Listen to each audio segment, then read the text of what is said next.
And welcome back to the finale of Little Nightmares, and I can say that in confidence, not just because of the whole one section or one stage per part, but because this is the shortest area in the game.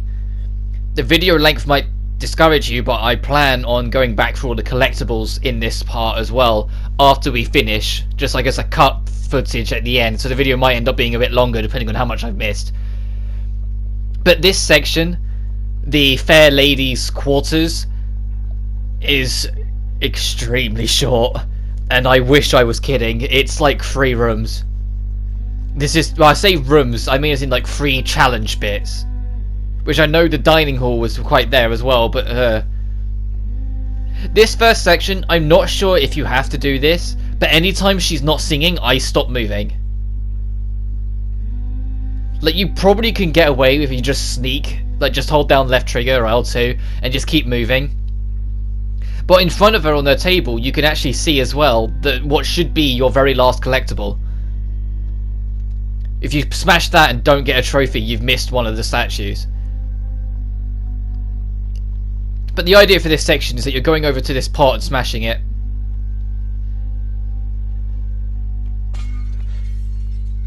And despite the temptation to immediately hide, I am pretty sure you don't need to.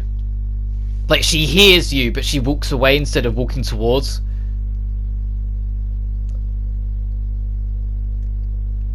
Yeah, she's not coming. We're good. I'm pretty sure we're good. Let's go.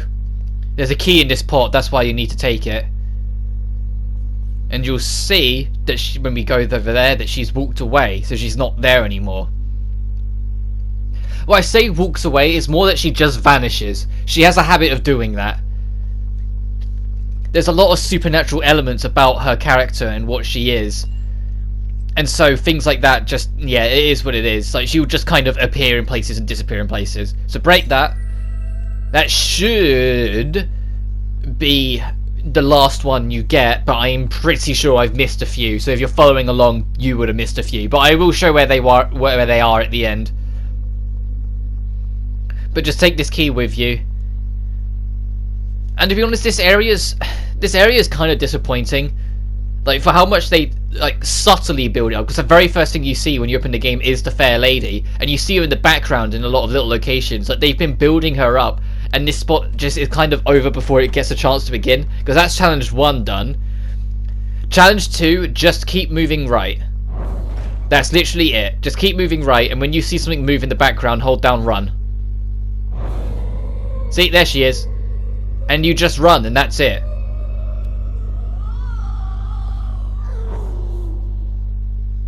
And she stopped chasing you already. She turned into dust in the ground, basically, and she's not chasing you anymore, so you can just keep on moving. They could have done a lot more with this. How many mannequin statues are around? They could have made it so you never truly know when you're safe and when you're not. Even when you enter this room, she's not going to pursue you in this room. She's not in here yet. So you can just run through to the other side at your leisure. Because you need to get over to this and open it up. Oh, you can't slide under, you do need to pull it open. Because inside is a hand mirror. And now we're in the 3rd and final section of this chapter already. And I'm not kidding, it's literally that short. And when I first played it, I did find this section really disappointing. Because I was like, well, why build it up if it's going to be over in 5 minutes? But it's only when you come back with the hand mirror that this begins, and the closest thing to combat in this game starts. Because you might have noticed that every single mirror in this place is broken. Well, that's all the kind of setup you need to realise that this mirror, she's not going to get along with it. So make sure to follow the light, pay attention to where she's coming, and point towards it. What's worth noting is that whilst you're holding it, the right stick works slightly differently. And what I mean is, instead of it like affecting the camera, it will affect where 6 is aiming the mirror, giving you a much easier time aiming it at the Fair Lady. I call her the Fair Lady because that's what the trophy calls her.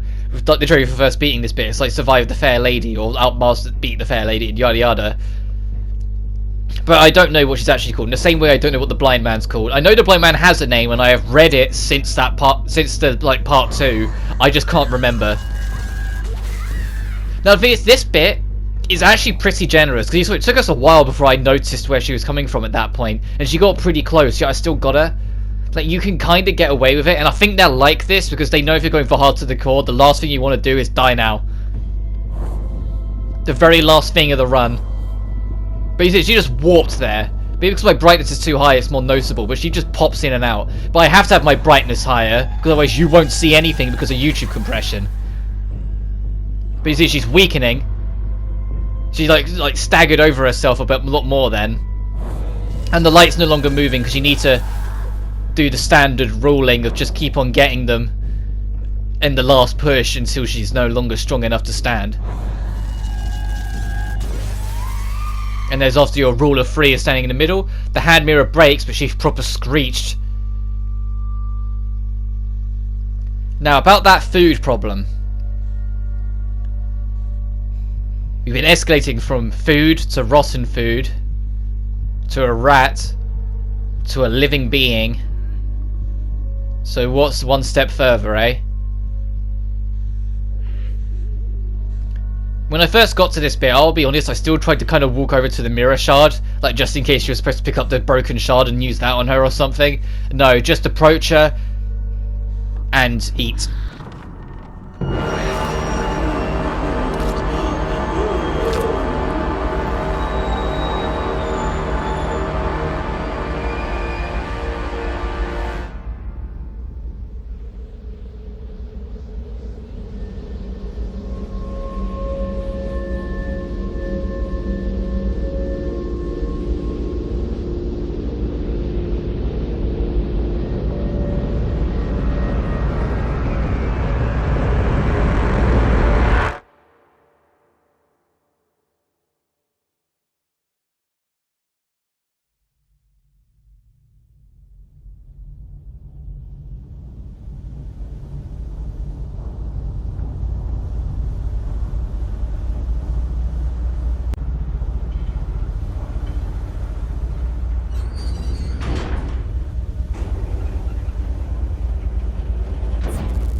And that is the main adventure of Little Nightmares. And as far as I was originally planning to cover of this game. What I mean is that when I first started recording it for the channel, the last time I played this game was before the DLC came out. and so I had no real interest in playing the DLC. But I have since bought the DLC. I haven't tried it out yet, to be fair. I wanted to finish this up first before I go into it, but I'll be playing it over the weekend, so there'll be a few more videos yet.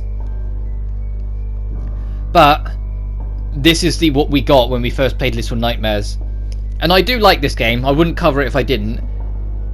I just have a lot of problems with it, and I think because of it being the whole indie quirky game that's trying to do something a bit different, someone dares criticize it, they get called a blasphemous, you know what I mean. They just get treated poorly for it, and people get really angry and elitism about it because someone dared criticize an art. But this game does have problems, and its biggest ones for me is that it tries too hard to set up mystery without giving enough pieces to make the mystery feel like it should be looked into. You can't have mystery and things be like, oh, what happened, if you don't know anything about the world to know what defines as a mystery and what isn't just something that's accepted. And you can't have a mystery if you don't give a single piece of the puzzle to engage interest. If you just do confusing things, it's just a confusing thing. And unfortunately, at least for me, and you're free to disagree, but don't get arsey about it because you've got nothing to gain by being so, I don't think it achieves it very well at what it's trying to do. I love the gameplay formula, I love what it does. I think the game's unfortunately a tad too short, but thus is the nature of some indie titles. It is just the nature of how it is. You get used to that kind of thing in the industry. So I'd rather it be short and fun than stretched out for 60 hours and it just be boring for 40 of them, sort of thing.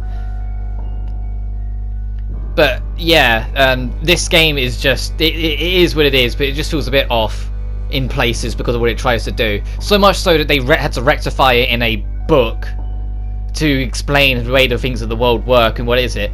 The location we were in for the whole of it, I've referred to it a few times, is called the Maw. And not more as in more or something, more as in M-A-W, as in the last level of Halo, the Maw. And it's this giant dome ship thing away from all civilization because civilization had collapsed. And so the few glimmers of humanity that was left was taken to the dome. How society collapsed is what the sequel kind of tackles subtly as well. At least that's what I think it does from what I've seen online. I haven't played Little Nightmares 2 yet. I'm getting around to it. It's just other things on my list of priorities right now, so I'll get around to it. I've just seen a lot of it online, and it looks very much... Well, we already know it's a prequel game. It just looks very much like they're taking things away from the Maw and instead prioritizing it more on why the Maw had to be. Which I'm excited to try out, to be fair. I've heard nothing but great things about Little Nightmares 2. A lot of people are saying that it has improved a lot about from the first one. My biggest hope is that they just, when I eventually get around to the second one, is that they deal with the whole no frame of reference for type jumping problem that this game has. Because I've mentioned it before, I've mentioned it a few times before, but your jumps are harder to tell and sometimes feel more hopeful than knowing. There is a lot of workarounds. There's a lot of moments where as long as you're sort of in the middle of the object when you jump to the next, you'll probably hit it just fine.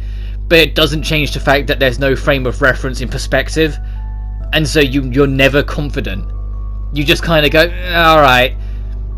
Which is part of the many reasons why I've never bothered going for the hard to the core challenge, where you have to beat the game in under an hour without dying once. Because there's too much shit that feels just a tad too much out of my hands for me to want to try. And I say all this like I'm a critic and that I hate it, but you've got to understand, and if you're one of those people that think I do hate it, I don't know what rock you're living under, and I don't mean that in a horrible way, but I'd like to think that it's becoming more known nowadays that people only criticize the things they want to see get better. They don't just shit on something because they don't like it, unless they make it clear from the get-go they're shitting on it because they don't like it. If they're criticizing something, it's probably because, to at least to an extent, they enjoyed it and would love to see how it could improve. And I definitely do enjoy this game. It just has a lot of little niggles that annoy me. The main one of them being that you don't even know the main character's name unless you look at the trophy list. You don't know that that girl that you're playing as is called Six. You have no reason to know, and it's just like, oh, okay. Also, yes, these credits are pretty damn long. They're not the rest of this video, don't worry. because I will be going for like the cleanup stuff and whatnot. I'll probably do it in post though, because I'll be doing a lot of cutting, so it'll just be more convenient to do it in post. So when the credits wrap up, I'll do my wrap up, and then the post stuff will just be like a separate thing afterwards. Treat it like that. But as for what's next, annoyingly, my hunt for a PlayStation 5 still perseveres as a problem that it continues to annoy me. So we'll see what happens with that. I'm not sure. But as soon as I get a PS5, much bigger projects are coming, as I keep saying. Especially now, because I watched last night's State of Play when I got home from work. Because I'm in the UK, so it was like 10 PM, the State of Play, and I was still working at that time. By the time I got home, like an hour later, I did watch it, and I did see the 7 remake is getting a PS5 version with Yuffie DLC. I'll be playing it in, I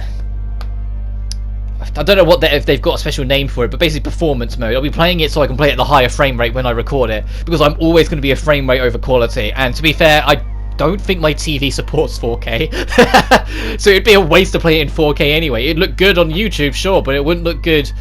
It'd be at 30 frames me playing it, and I'd rather it be like 1080 60 or sort of thing.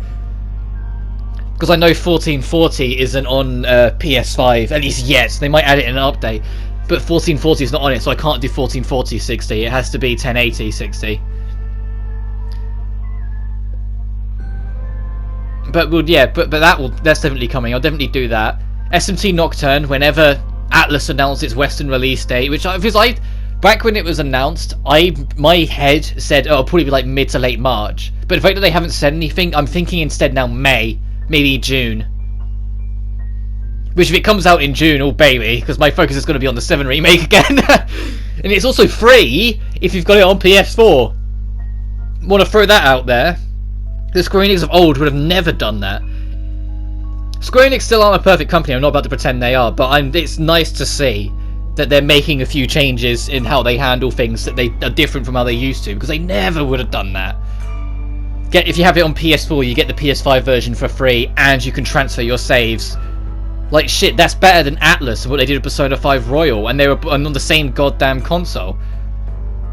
There was no upgrade discount for Persona 5 Royal, there was no anything. You couldn't even transfer your saves, I don't think, which is a step down from Persona 3 to Persona 3 FES. But anyway, I should wrap this up because this is Little Nightmares and it's the credits. Little Nightmares is a great but flawed little game that I'm glad I played back in 2017. And it was nice to come back to now, and I'm excited to try out the DLC, but I'm not the biggest guy on it as a whole. And it's not 100% my cup of tea in places, but I definitely enjoyed it. But until the next time I see you guys, take care.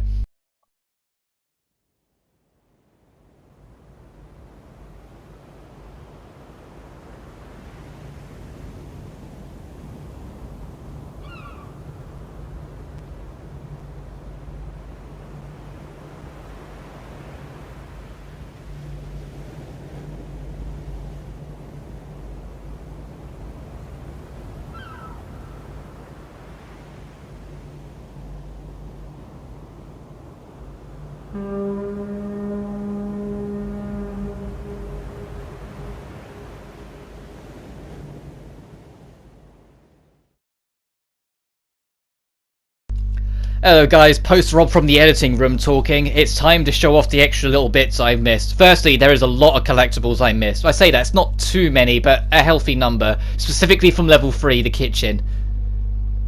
I somehow got the dining room perfect, which is nice. Because the dining room is the one I was expecting to miss or something, so I had to deal with the room again. So I don't have to bother with that running across the table. But yeah, these are the 3 DLCs, and I will get to them at another time. I've brought it, I just haven't installed it to start playing yet, which is why it's just sitting with the lock on them right now. But I will be getting to them maybe next week, depends how long they are. But starting firstly, in level 2, in this room, I did miss a gnome. It's just under here. You go under, you can spook the thing, and then you just follow it back around the other direction. Give him a hug. Because it's before we turn into a murderous psycho on gnomes. And then moving on to the kitchen, I believe. Yeah, right at the start of the kitchen. I even called it out during the Let's Play that I knew there was one here. I just had gone past it by the time I remembered. It's just ducking under this. You just drop down, follow it through, you'll get your prize, and then there's a ladder opposite it that will take you back up like 5 feet from where you were, so you won't lose any progress by going this way. Like, you won't miss anything, I mean, by going this way. So you'll literally go up here and you're like 10 steps in front of where you just were. See? You're literally just here. Later on in the kitchen, though, back when we were carrying this key, once you get the key and the chef moves, a gnome gets freaked out too. And one will now be here. That one's an easy one to miss if you don't think to come back into this room, but it is there. So nab your key. In the sausage grinder room, or whatever you call this thing, it's literally just here. There's a gnome right here. I just completely went straight past him and missed him. And that should be your last collectible. If you've been following along, and that should have been all that you've missed. That's everything. So that is the entirety of the main game of Little Nightmares. You get a concept gallery as well, but you'll notice that there's some things missing. They're all tied to the DLCs. So we will be doing a second showcase of the concept art after I do the DLCs, because this doesn't show everything. I know, it's a shame because I wish there was a lot more concept art, because the concept art for Little Nightmares I think is actually one of the most interesting things about it. Like, that's the dome. That's the moor that we have been in. There's another piece of artwork, and I have seen it, and I know you get it in the DLC, that shows you what's underneath the water of the moor. And it's pretty cool. It's got the right, like, gritty, industrialized style to it that it makes it look really grim. But that being said, I will see you probably next week, depending on the length of the DLC, for the DLCs. So until then, you guys take care now. Peace.